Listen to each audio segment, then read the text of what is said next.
score and the whole bench just jumps into our faces and shows so much disrespect. People are saying maybe it's like a Jose Mourinho versus Pep Guardiola type of beef. I am absolutely sure that no one of us is proud about all the things, what is happening. Absolutely.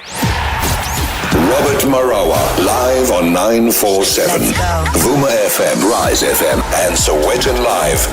#MSW.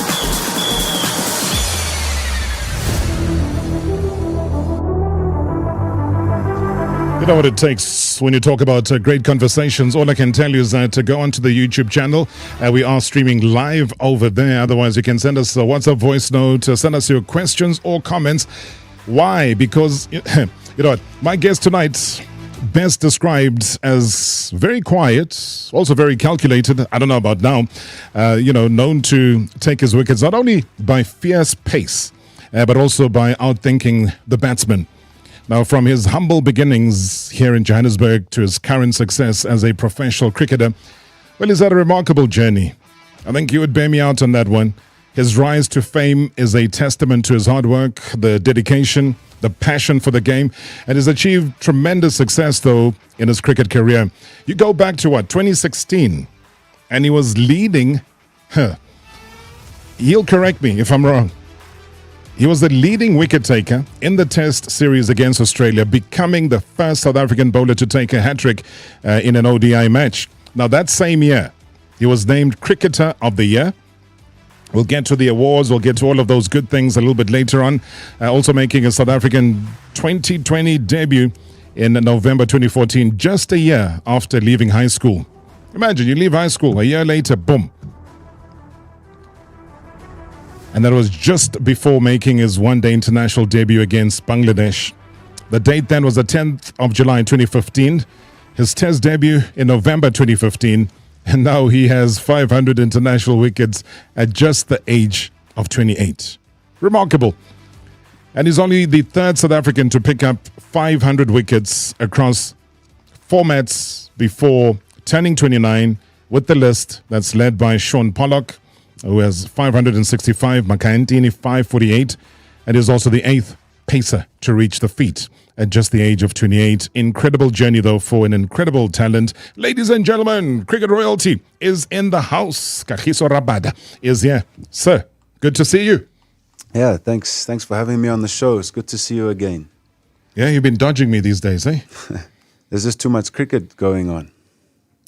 I know it sounds crass, but the injury, which we were all worried about, which you were worried about, which South Africans were all worried about, I would imagine that kind of gave you a little bit of time off to breathe. Yeah, that was actually a blessing in disguise, coming home for 10 days or so. And if that didn't happen, I only would have had 2 or 3 days at home. And it wasn't serious. Yeah. It was very manageable. And as we speak right now, I've just come from the High Performance Center in Pretoria, where I've been, getting back into things. And I know it feels like I've never left, because I've actually been playing cricket for 2 months. Wow. So it just feels like I haven't left. I guess, like you said, the blessing in disguise was just coming home, taking a breather, and just enjoying the people back home and my family. What everybody was asking me just on my way here, because they heard you were coming through, they said, is he going to make it? Is he going to be on that flight to the US and Caribbean? And you're saying you've just come back from the HSBC now, and the answer is what? Yes. Yeah. Ladies and gentlemen, he's off. He's on that flight. I love that. I love that. I love that. USA. It sounds a bit strange where you're going to be talking about taking wickets in New York. Yeah, right. It's crazy. I mean, last year we played in the MLC, which is the Major League Cricket, and it was the inaugural year. And I played for a team called Mumbai, New York. I know it's the names clash a little bit, but it was amazing to play cricket in a country where you never thought it would go. The national US team has actually got a few South Africans in it. Yeah. So cricket is growing that side, and what a place to go And what a place to play sport in. I never thought that I would play cricket in New York. I always thought Australia, New Zealand, India, Caribbean, all the normal countries. But cricket's growing now. It's growing. It's growing, but it's also tiring a lot of people. A lot of people are prematurely retiring from cricket simply because of knocks, injuries that they can't recover from, and so on. I mean, I'll get to the Test cricket part, but for you, just the cycle of cricket, where it just seems like a never-ending cycle over and over again, and just as you're about to take a break, maybe you take a break on the flight. What do you think of your longevity in the sport, given the demand, given the commercial expectations that come through from you? Yeah, sometimes, it can feel like you're a bit of a robot because you're just playing from one game to the next and you don't even have time just to be on your own and work on your game and get better at your game. It's like you're always in competition mode, and sometimes it can get mentally fatiguing. It's extremely tiring and mentally. When you're mentally fatigued, then it can go downhill from there. So it's literally about trying to manage that, and finding ways to keep improving through that. And it takes a lot of structure as well, like forward planning. Sometimes you can just get caught in the middle of it. And if you're not planning ahead, then that's where you can get really mentally fatigued and physically fatigued. And then from there, you've seen players have breakdowns and need psychological help and whatnot. And that's not a bad thing. It's if you need it, then it's fine, because I've experienced it. It can get incredibly tiring. But how do you cope, though? I mean, I'm glad you mentioned that, because a certain footballer by the name of Lyle Foster, who's at Burnley, some of South Africa's, or now beating Benny's record of being the biggest transfer in South African football history. Yes, recently relegated and so on. But he's been very open, and that's how he got to miss a big competition like the Africa Cup of Nations, because of mental health and mental health issues. How is KG managing that? Because it is a reality, and at some point, maybe you find yourself not wanting to leave your bedroom, closing the curtains, and just wanting everybody to leave you. Have you ever felt that? Yeah, sometimes you just want to be alone.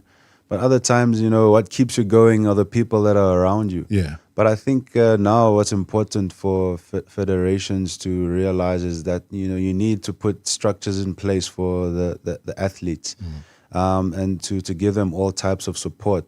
Like you said, a sport is a business, and, it needs to make money. And sometimes athletes can be looked at as commodities.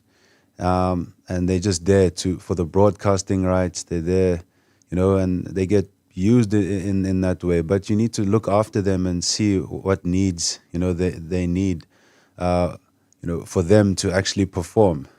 But do you feel that, though, at times when you're doing interviews and sometimes it's just like, I actually don't feel like being here because I have no energy. I don't want to be hearing these questions because I've maybe answered them gazillion times before. And if you can't, then what do you do as an individual, or you just have the obligation to do it? I think it gets to a point where where it just builds up and you're like, okay, no, I've had enough. And you reach a breaking point and you're like, no, I need to actually do something about it. But then sometimes you're not aware of it. And because you're always in competition mode, you're just trying to be as competitive as you can. And then, sometimes it leaks into your performance, all those negative thoughts and, being in that sort of a rut, it can leak into your performance. And then when your performance dips, then sometimes that can play a toll on you, mentally as well. So it's just about realizing what's going on. And it's just a little bit of an adjustment that you have to make. Can you believe that it's been a decade of cricket at this level, representing the Proteas, and now you're going to be celebrating your birthday when? On Saturday? Yeah, I'm actually going to be on a plane on my birthday. So you don't obviously know who the pilot is going to be, so we can't even tell the pilot to tell the passengers to sing you happy birthday. It's okay. I guess it's not okay. I'll cope. Yeah, you're like knocking on 30 now. Yeah, I am. Is that a scary feeling? A little bit. Yeah, like this year seems so weird. I'm like, oh man, I'm turning 29 this year. Like it's weird. It's weird. I don't know how to describe it. I have no words for it. But yeah, from time to time it just comes into my head. I'm like, oh man, I'm getting old. But I think the years have just passed by so quickly. So that's like it's crazy to think about. I mean, I go back to the Under-19 Men's Cricket World Cup. You had just showed the world what you could do. I remember you running into the studio with Coach Ray Jennings back then for the interview. And everybody around the world had not seen what you displayed at that Cricket World Cup. And coming back with the trophy itself was something amazing.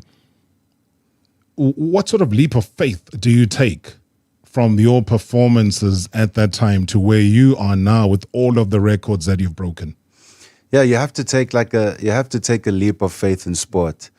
It's either A or B, result A or B that can happen. So, whatever result you're hoping for, you have to take a leap of faith. That's what it's all about, because you can't control anything else. But you learn a lot. But you learn a lot through your lows. And then when you go through your lows, then you try and learn from your ups. Because when you're up, you don't really realize what's happening. When you're low, then you're thinking about 100 different things. So you learn about that, and you learn how to, like, as you mature, you learn how to conduct through ups and downs. Because if you can't do that, then you can tend to be like a bit bipolar. And that's not great. But the competitive spirit is still there, 100%. And the will to get better is still there. If you're not looking to get better, then you might as well hang your boots. Yeah. But at the same time, enjoying it still. Sometimes you go through it and you're not enjoying it. You're just doing it for the sake of it, and enjoying it and learning how to to bring out that fun. That's also incredibly important. Just to chill out. But you don't have the time. I don't think you've had the privilege of doing that, because when I refer back to that World Cup, you were just 18 years old. And you did remarkably well. I mean, when I look at 14 wickets that were taken in just that single tournament itself, then your life changes. Then I won't even say it's your childhood, because now you're a teenager, you're getting into your 20s and so on. There's still a certain level of being you and being childlike that has to go. But all of a sudden now the world is zooming in. Your every move, whatever you say is being quoted. Whatever you do on and off the field is being watched. And with social media, it's not just the cameras that are broadcasting the game, it's the cameras that are there on social media. So if you trip up, you're going to be in the front page. Now, how difficult has it been to almost walk on eggshells for the bulk of your life? Like for me, I almost have like what you see is what you get type approach. And I think when you start thinking about, what wrong could happen, then, you're not thinking about what's right that could happen. Yes, you have to be aware of certain things, but it shouldn't strip you of living your life and being paranoid the whole time. But do you believe you have? I mean, do you believe you have lived your life? I think so, yeah. For sure, yeah. I like to keep private. But other than that, I don't mind being social too. But most of my life I like to keep private. What's the biggest misconception about you? That I'm angry, because on the field I probably look, I guess, angry and riled up sometimes. But I guess normally I'm not like that. It's gotten you into trouble from time to time, and I think that famous photo of your teammates almost like shushing you and covering your mouth because they knew something explosive was about to come out. But there's nothing wrong with that as a cricketer. And we've seen, similar cricketers in years gone by who have that fire in their belly, because if you don't have that, then you might as well be at home or be out there fishing or something like that. So that misconception can work in your favor. I guess. that fire keeps you going. But then also about your skill, and that backs up your skill. And sometimes if you feel like, sometimes you go into a game and you're like, oh man, how do you bowl again? But getting into a fight, that brings the best. It can bring the best out of you. So that's almost like it's like being a warrior. Yeah. It's that competitive edge, though, the desire to win, and there's almost a fine line again that you have to tread, especially with cricket, because gentlemen's game, you're not allowed to do this, you're not allowed to do that, so you got to keep the tempo within the realms of what they expect from you. Is that a restrictive thing for you, or you've just done you all the time? I was wearing my heart on my sleeve, and because that has happened in the past, where I've had a few demerit points, then it's just about making it conscious that, hey, you can't keep doing this, otherwise you're gonna play every fourth game. So rather just try and address it, because they've made rules to bulletproof that area of the game because of people who are watching. Yeah. So the families and whatnot, the ICC, International Cricket Council, they feel as if that's, showing the game in a bad light. But it's very arguable, I guess. I was going to say, I wanted to respond to that. I looked at the time. We're going to go for a break. You can only imagine that being the second player to take a hat-trick on debut in an ODI, finishing 6 for 16, was a massive experience. We'll talk about that and a whole lot more. Kagiso Rabada, my guest. #MSW live now on 947 Vuma FM, Rise FM, and Sowetan Live at the same time. #MSW. McCain chips. Careful, it's hot! Ooh, hot. You know what's also hot, Dad? What? Well, with McCain, you could win your share of 1 million rand in prizes, including a Mauritius family holiday. Buy any 2 McCain chips and veg 1 kg 750 or 700 gram packs. Dial *120 *1536# or visit the McCain SA website and social media pages for more details. T's and C's apply. McCain. Made for sharing. Are you a thrill seeker chasing big wins? Lotto Star has new Real Rush slot games that could make you an instant millionaire. Spin the reels now on the First of the Irish, Medusa Hunt, Super 20 Stars, Tiki Goddess, and many more. You could win payouts of up to 10 million rand instantly. Exclusively available at Lotto Star, your world of live games. Lotto Star is licensed by the Mpumalanga Economic Regulator. No under 18. NRGP 0800 006 008. T's and C's apply. All games are fixed odds betting events. Just me and my GWMP series against the wilderness, conquering the ferocious school traffic with adaptive cruise control, dodging delivery bikes with autonomous emergency braking. Hi, honey. Did you take my P series? Mom, Dad's doing that thing again. The GWMP series LT 4x4 from just 7899 per month. T's and C's and more at gwm.co.za. The saving event of the year is here. One Day Only's Big Deal Sale from 24 to 31 May. Don't miss out. Bag big deals on big brands with fresh deals unveiled daily at the stroke of midnight. Hurry! Visit onedayonly.co.za or the One Day Only app, because the Big Deal Sale Week is officially on.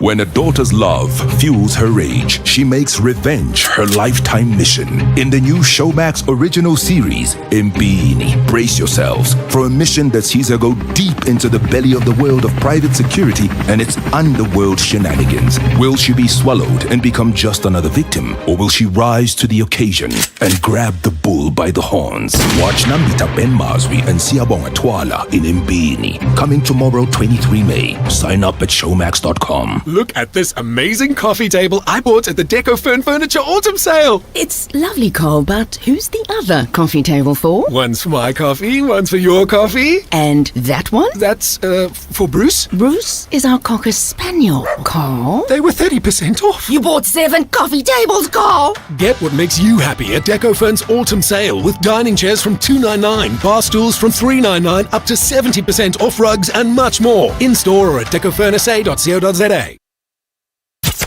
Previously on Marawa Sports Worldwide. Cheers, Galaxy. Coach Siad Ramovic, you and Rolani Mukwena, the coach of Mamelodi Sundowns, are there issues? The best lie, it was that he called Parker, and after the bad injury, it's a lie. Because when you ask Parker, he will tell you, no, he never called him. And this is very sad. Then he lied about Bruce. Then he lied now, and we told the players that they should on purpose injure players. So there is a lawsuit that is out there. Yes. We've seen it. It is, and that's why I want to prove a point that probably he is practicing lying. I say you lie. I say you lie. #MSW. #MSW. All right, 25 minutes after the hour, it is #MSW Marawa Sports Worldwide. Also broadcasting live on the YouTube channel. Comments you can post there. Otherwise, you can send us a WhatsApp voice note. You can send us any form of communication on the different social media posts. 011-883-8947 is the number in studio if you want to engage with Kagiso Rabada. He is my guest here tonight, telling us about the journey, which is now, 10 years in the making, playing for the Proteas. And you'd want to flick back, though. You know, you go back and I talk about the hat-trick on debut in that ODI 6 for 16. Describe that. I mean, just the human feeling, because maybe you were a bit numbed by the occasion at the time. But now when you reflect back 2024 and you look back at that moment?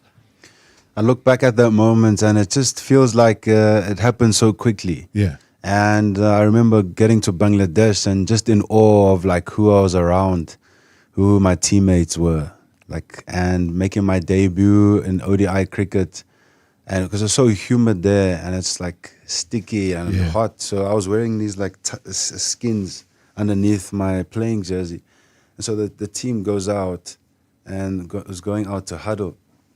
And I'm trying to put these skins on and I can't get them on. And I'm like, oh no, I'm going to be late for the team huddle on my debut. So then David Miller comes running in. David Miller, and he's like, are you okay? Yeah. I'm like, yeah, I'm just trying to put this on.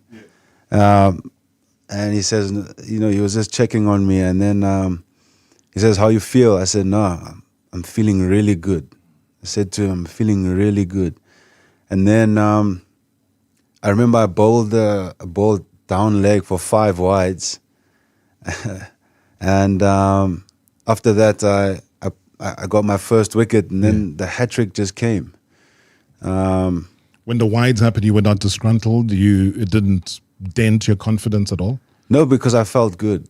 So the feeling was there regardless? Yeah, the feeling was there. Yeah, I felt really good. Yeah. And on the hat-trick ball, I just tried to get the ball full and on the stumps, and luckily I think it just nipped in, and then that was it. And I remember after the game, everything felt surreal, like everything just felt magical. It was weird. Yeah, it just felt magical. But was it what you wanted? Was it a start of something that you've dreamt of? To be honest, I just wanted to go in and put in a good performance. I don't go in a game looking to get 5 wickets or looking to get a hat-trick. It just happens on its own.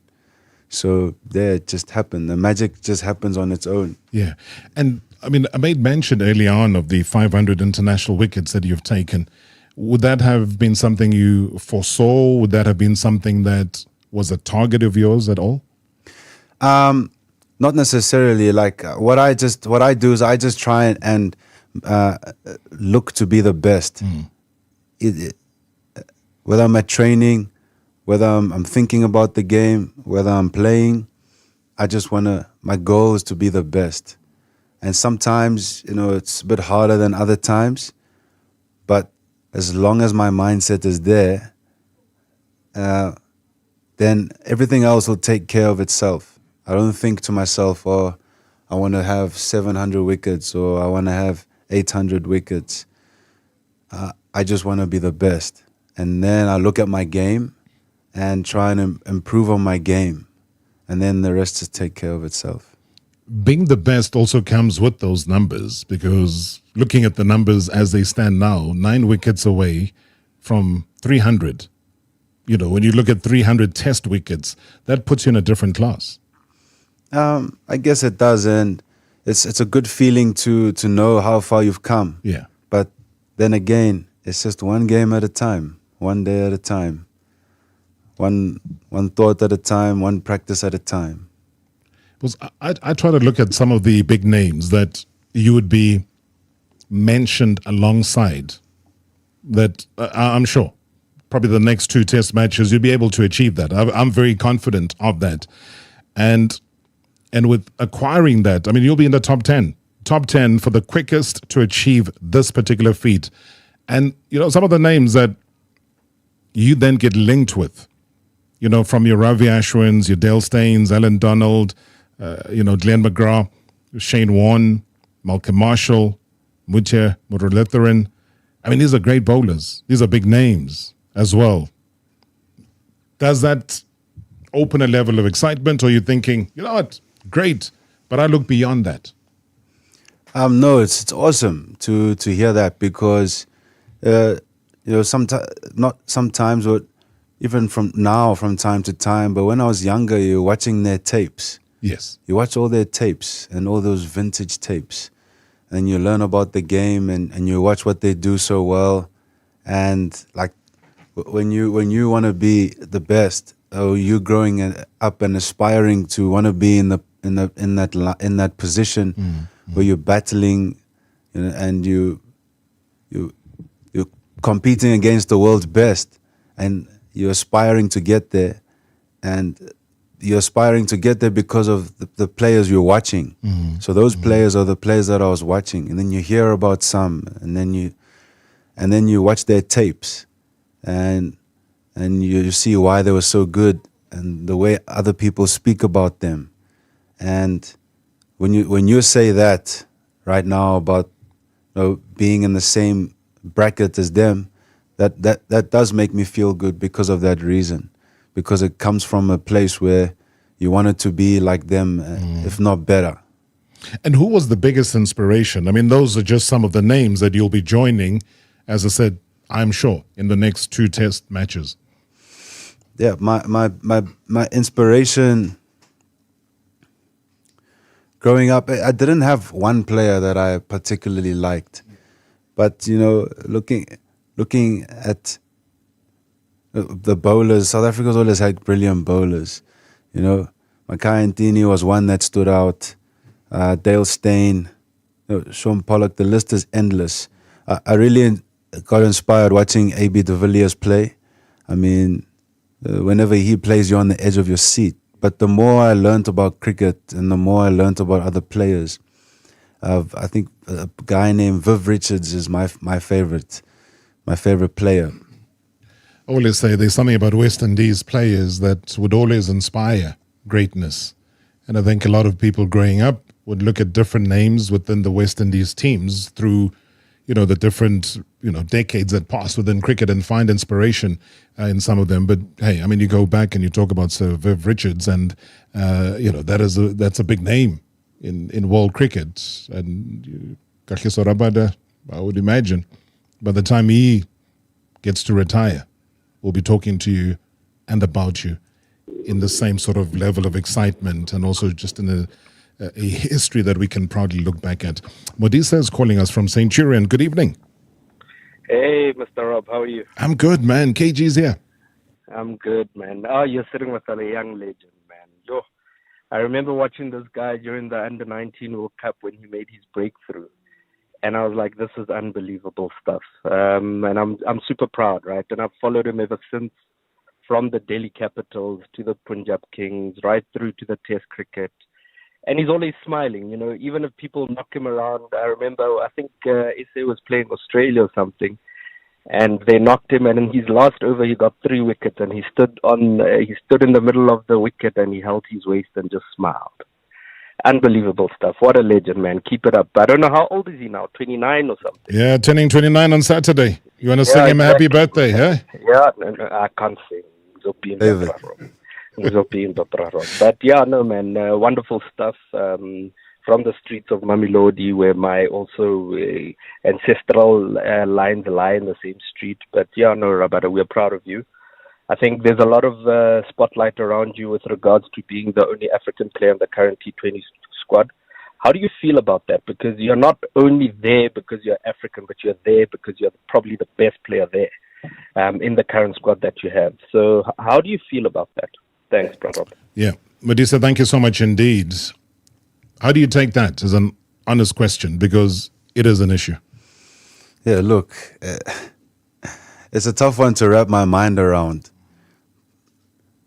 I think, first of all, the people who are responsible for picking the team, they pick the team. And I have nothing to do with that. Okay? And if the coach or whoever picks the team says that's the team, then leading into a World Cup, that's the last thing you want to think about.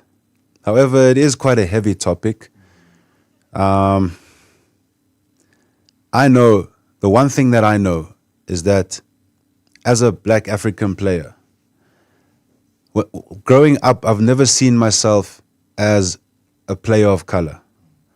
I saw myself as a player who is competing. And if someone were to pick me in a team because of the color of my skin, then I don't want to play. But the more I grew up, the more I understood transformation in a way. And I believe that at grassroots level, there needs to be investment. And the thing is, when players are invested in, it needs to be a constant monitoring of the player. Because then what happens is you lose players in the system.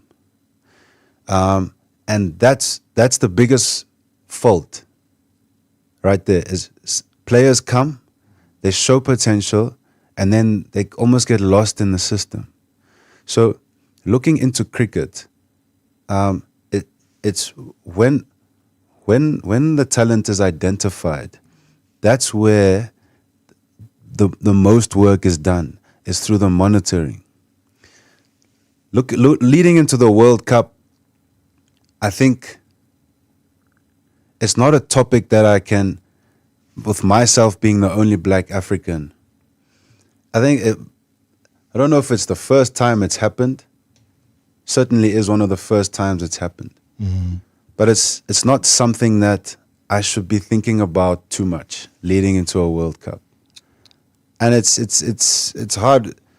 You're going into a World Cup, and answering a question like that as a player is like kind of being in between a hard place and a rock. And a big rock. And a big rock. That big rock ultimately would come and crush you regardless, because you'll hear it time and time again, and you probably got to figure a way of handling the question, because international media will circle around it. It's visibly there, and people say, oh, countries having elections, they're going into 30 years of democracy.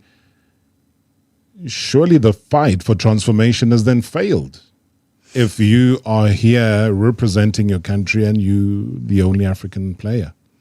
I mean, the way that I look at it is looking at apartheid and the fact that players of color were not allowed to play. That in itself is not great. Yeah. I mean, that's poor. And moving forward, you look at transformation and the point of transformation to get players of color and black Africans into the national sides to give a fair representation of a country and giving opportunity. In cricket as well, I believe now, looking at it, I am a product of transformation. Okay, Absolutely. 100%. Yeah. Myself, you look at players like Hashim Amla, you look at players, Lungi Ngidi, JP Dumini, Vernon Philander, I get Keshav Maharaj, all the players of color, Imran Tahir, you can name all of them. And you look at what they've done, they've actually really performed well. They've actually become world beaters. Guys like Temba's also there, he led. But if you look at that list and you look at their records, I mean, they've done really good work. And so those players were seen, identified, and they were given that opportunity and they were monitored as well. Obviously, it has to come from the player themselves too, to want to get to new levels all the time. But you know what it is?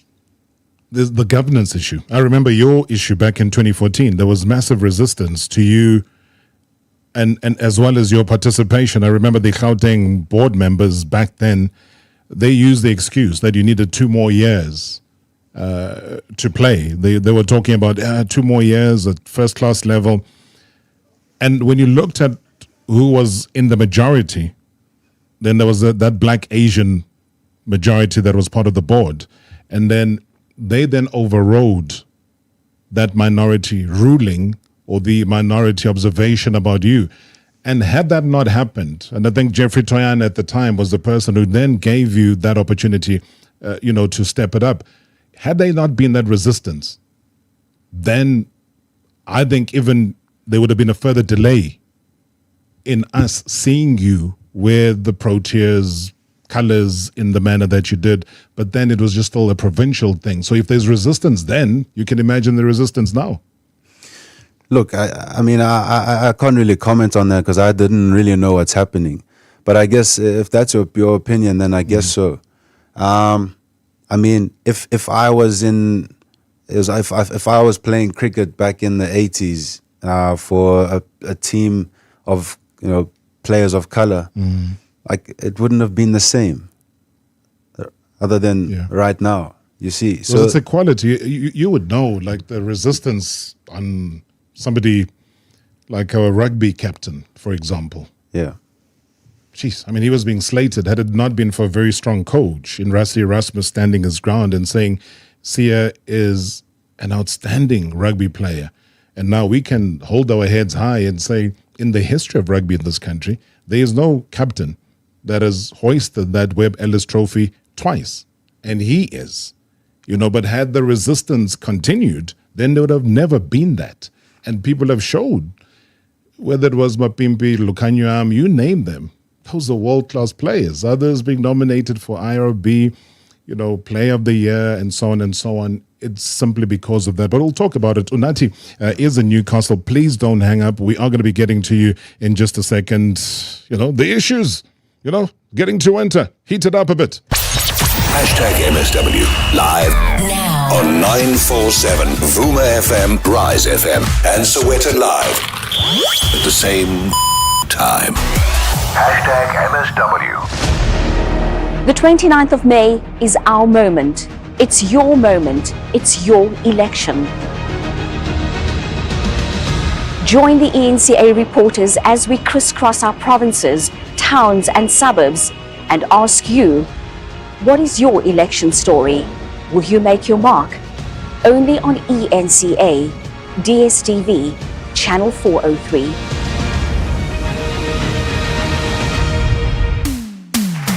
Welcome to another episode of Hey Duck, Riddle Me This!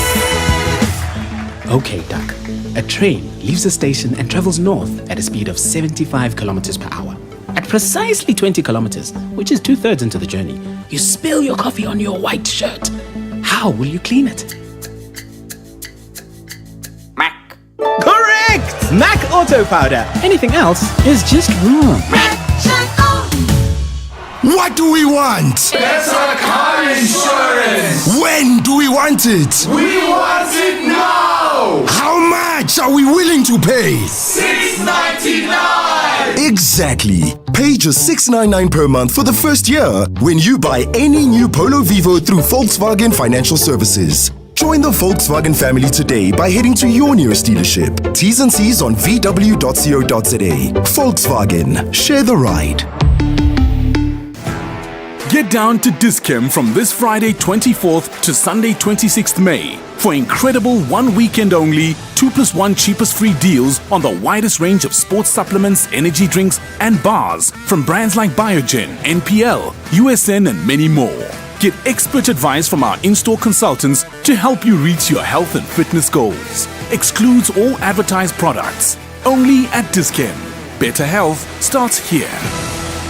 It's time to carve yourself, because prepping wena means protecting yena. To stay forever wena, get tested whenever. Forever ask for consent. Condomize. My sex if you're not feeling it.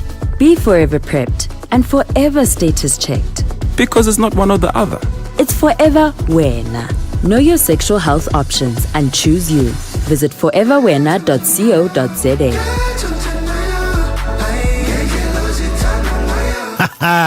McCain chips. Careful, it's hot! Ooh, hot. You know what's also hot, Dad? What? Well, with McCain, you could win your share of 1 million rand in prizes, including a Mauritius family holiday. Buy any 2 McCain chips and veg 1 kg 750 or 700 gram packs. Dial *120 *1536 hash or visit the McCain SA website and social media pages for more details. T's and C's apply. McCain.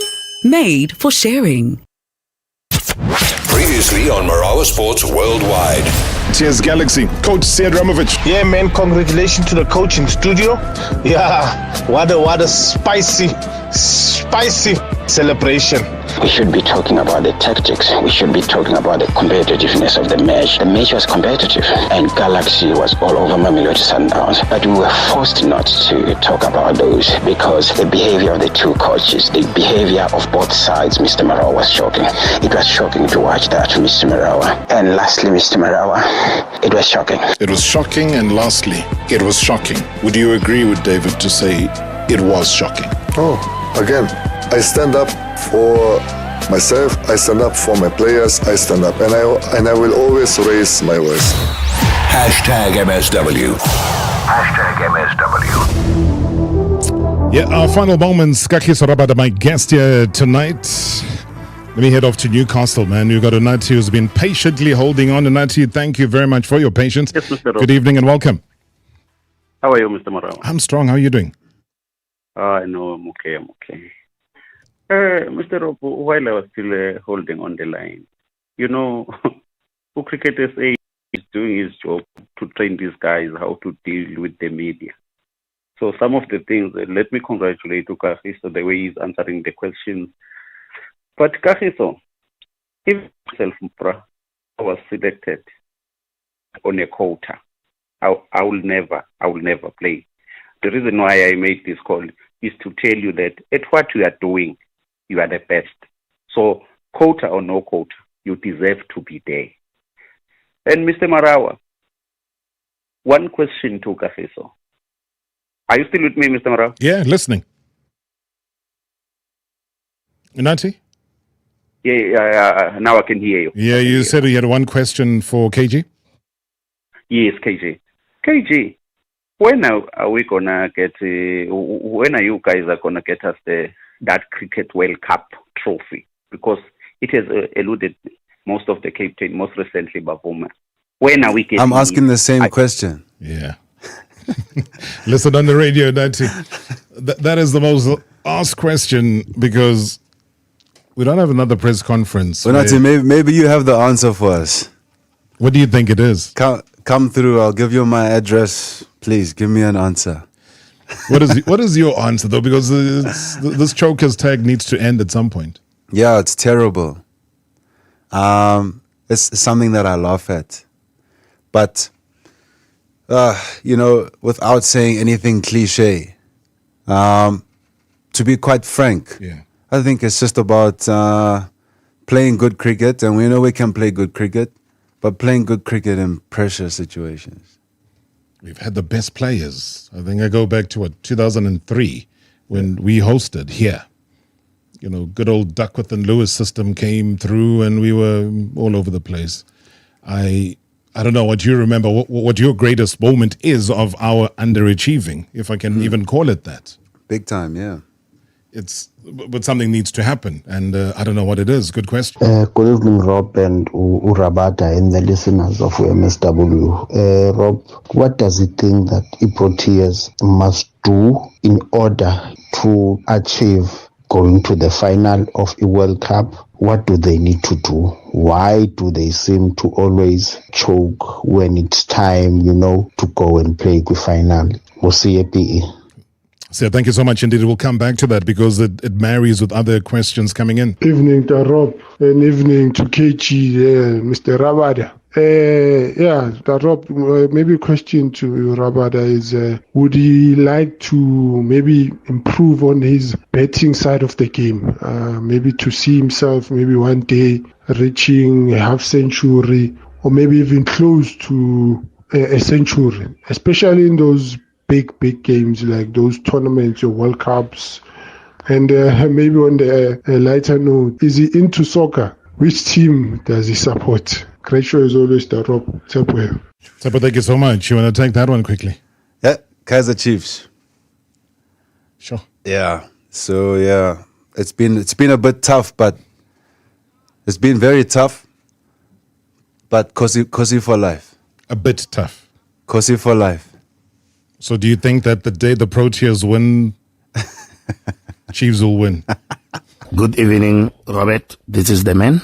Good evening, Kagiso. I want to find out, when Kagiso started playing, his father was always with him. So I want to know, was his father just motivating him to get used to? Now that he's 30, is his father still accompanying him to all the games? And number two, Robert, just to find out, is there anything that Kagiso does just to motivate other black students to come in and play cricket? Anyway, what a good player he is. And he must just maintain his cool in most of his games. Good show. Hey, thank you so much. Maintain your cool. You said you do? Yeah. What about the doc? Does he still come to your games? He sounds like my father. My father just, he rocks up at games and I don't even know that he's there. So I'm very lucky. He's been great support. But he's very relaxed and very chilled, lets me go on about my business. But, just to see him there, and my mother, I know she's watching as well, and my family is watching, and it feels good. But when you have those close people there, when times are not great, yes, you celebrate success with them. That's great, but when no one else wants to see you, they're forced to see you. When people have forgotten about you, they can't forget about you. So that's why they're so special. When would we ever forget about you? That's the craziest thing. Never happen. It will never happen. I think somebody talked about the whole nurturing of talent, and we've seen, the KGR Sport and Entertainment, also KG Rabada Fast Bowling Academy springing up. We've watched, again, the pressure. When you see somebody like Kukwena Mapaka stepping up, and people expect him at an IPL platform to just come in and do the business, it is not as easy as that. But you've taken somebody like him under your wing. How's the agency business doing? Is it expanding? Are you getting a lot of traction coming through? Yes, it's been a great start thus far. And I really am enjoying the fact that I'm running, co-running an agency, and having a say in certain or in most situations. Actually, in all situations. You're the boss. That's the other side of cricket is, sorry, not cricket, but the other side of your life. And when you look at it, it's about identifying talent and then nurturing that talent, not only on the cricket field, but holistically. So getting a team put together for that exactly to happen, whether it be wealth preservation, whether it be the mental side, the psychological side of cricket, psychological side, of life, and it's just guiding the players through all of that, and realizing that it takes a complete structure for a player to thrive, not only in the sport he or she plays in, but in their life. But Kwena is writing his own story. People mustn't compare him to me. He's writing his own story. He's got a lot of talent, but there's no pressure on the guy.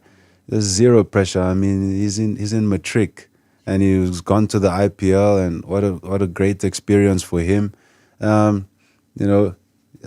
He's just gonna work hard. He's just gonna work hard and play locally, and I'm sure he'll be knocking on that South African door.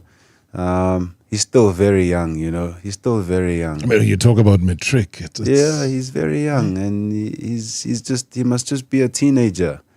He must just be a teenager and carry on bowling the way he's bowling. The only thing that must be on his head is bowling and nothing else. Teboko in the East Rand, good evening. Good evening, Rob. Good evening to KG. KG, I just want to wish you guys all the best in the upcoming tournament. But my question to you is more around the pathway that you've went through from the under-19 into the Proteas.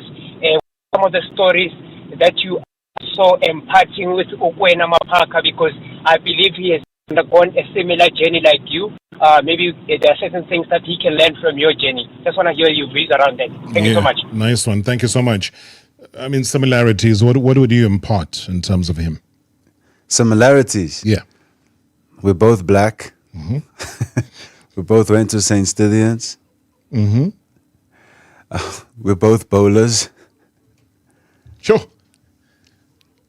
But does he also listen to he's writing Lamar? I don't know. You don't. I'm not sure. I think we different personalities. He's got some fire on the field, Yeah. But he's living his own dream. People must realize that he's writing his own story. Yeah, you can draw similarities. Yeah. But he's writing his own story. Sure. I mean, there's so much. I'm even scared we got to miss out on a couple of things that I'd wanted to touch on with you. But taking more of those WhatsApp voice notes, and then I want to come back and talk about something completely different. Evening, Big Rob, and evening to your guest, Kagiso Rabada. I just wanted to ask Kagiso about Ukwena Maphaka. What are your thoughts on the boy? And having listened to your interview earlier on, and you were saying that at the age of 19, you had the world by storm, and that is exactly what Ukwena Maphaka has had over the past probably 7 months to 8 months, and now the boy is a millionaire. How would you advise that boy to keep on fighting for greater heights and breaking records in the spectrum of South African cricket? Thank you, Mr. Marawa. Thank you so much. At times you've got to try to divorce the monetary factor and focus on the talent. Yes, I'm a trick young man who is now a millionaire. What does KG's agency say? What do you advise him to do? Yeah, I mean, the money, it's great, but it can be a facade. All the fame, that's a facade. So what happens when you start playing for that and you're not playing what you originally played for? And over time, you'll just get complacent and take things for granted.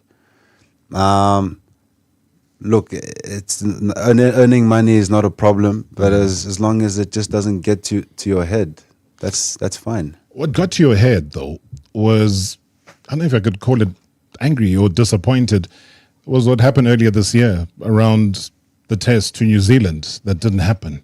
Yeah. With the so-called first-team players. You'd have wanted to go, as I'm sure a lot of the senior players would have wanted to go, whether it was a double booking or not. SA20 then dominated, and that didn't happen. There were 7 new caps that stepped forward for that. What's your feeling now? My feeling now is that I don't want to reopen those wounds. Yeah. I'm sure if Cricket South Africa are listening, they'll probably be sitting on the edge of their seat waiting for me to respond, but I don't want to touch on that. I think I've touched on it enough, and I've said what I've said, and people have said what they've said. It just mustn't happen again. But isn't that part of the argument of what we were chatting about with the transformation? Is that somehow Cricket South Africa have let that go, and when those transformation targets that have to be implemented and they're not practiced in an SA20, because that doesn't happen at that platform, and they're not obliged to, from my understanding, to do that. And because of the commercial factors around SA20, then you look at Test cricket from a Black Caps perspective. Anybody and everybody would have wanted to go to New Zealand. But that alone, I mean, I don't know, we're running out of time. That could be a contributory factor of why we are here. Yeah, I mean, it could be. Yeah. But I guess the objective that you want to see is for cricket to live on, especially in South Africa. Good structures need to be put in place. There needs to be good organization. Needs to be good talent. Finding talent around the country. That needs to happen. And cricket in South Africa has been a culture, and that culture needs to absolutely carry on. And the players have a responsibility. I have a responsibility. The coaches have a responsibility. The people at South African Cricket Association have a responsibility, and the members at Cricket South Africa, the board members, the CEOs, everyone who's working there has a responsibility too, to keep, cricket, on a pedestal and keep the cricketing culture. And there needs to be some tightening up, especially if you look at the transformation agenda, you want to get to a place where you've got enough black players who are doing well, and then you can pick on merit.